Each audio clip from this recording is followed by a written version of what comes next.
We're in the middle of deep South Louisiana. There's racism and all that stuff going on everywhere, south, east, west, and north. But with me here today is my buddy. Remember in the book, Bible Vitamins, I talked about a nurse, a good friend of mine who's a hunter, he is a mechanic, he can do anything. And is also an ER nurse. And Kurt and I were talking about suicide, one of the major topics in Bible Vitamins. He is taking care of many of them. We've put tubes down people, send them off to psychiatrists.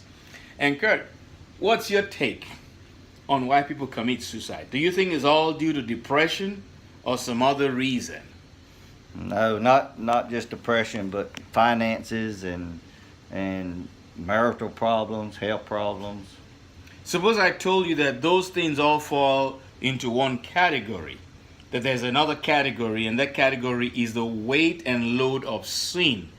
For people who don't ask God for forgiveness, the weight of sin that they carry over years, sometimes decades, can amount to so much weight on their necks, they feel like strangling, as if they're strangling, and they want to take their lives because they feel there's no other way. And these are often people who are too proud to ask God to forgive them. What would you say about that, Kurt? Very definitely true. Very definitely. And here's the take. If you are a sinner, like myself, like Kurt, every one of us, we're all sinners. And if you are a sinner, what I've used in the book is to make a calculation saying, suppose you commit one sin an hour, and one sin weighs 1 ounce, and for 16 hours of your waking hours, you have committed just one sin every hour. From 7 a.m. you wake up, and then you go to bed, around 11 at night. So you have 16 waking hours, and at work you curse, whatever you do, for every hour, you commit just one sin. And let's say, just as an illustration, that one sin weighs 1 ounce. So at the end of 16 hours of your working day, you would have committed 16 ounces of sin. That's going to be on your soul, a weight. Sin is a weight that prevents you from running the race of life with full force and maximum impact. So let's say at night, you refuse, because you don't believe in God, you refuse to ask God to forgive you, right?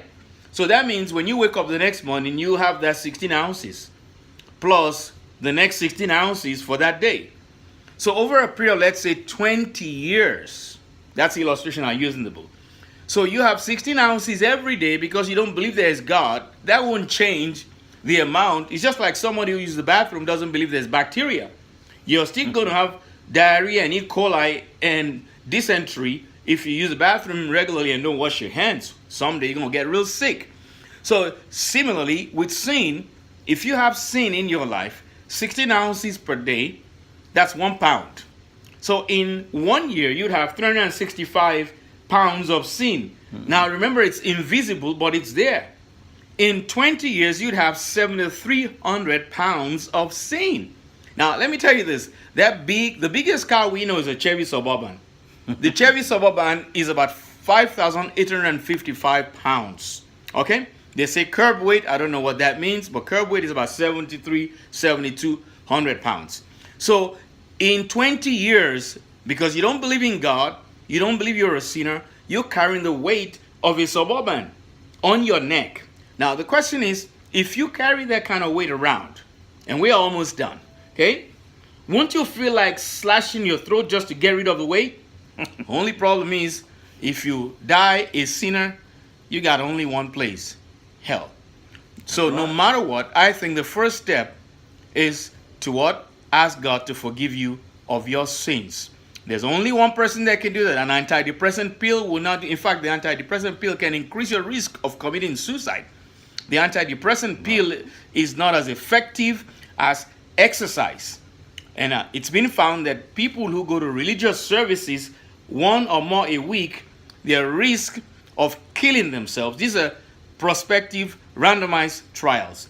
They have found out that people who attend 1 or more religious services a week, their chances of committing suicide is 5 times less than that of people who don't go. So if you're an atheist, your risk of committing suicide is quite high. This is Dr. Caxton Perry, author of Bible Vitamins. It's going to be released on Christmas Day. Bible Vitamins. And again, thank you, Kurt, Thank you. for this interview. God bless you. Thank you.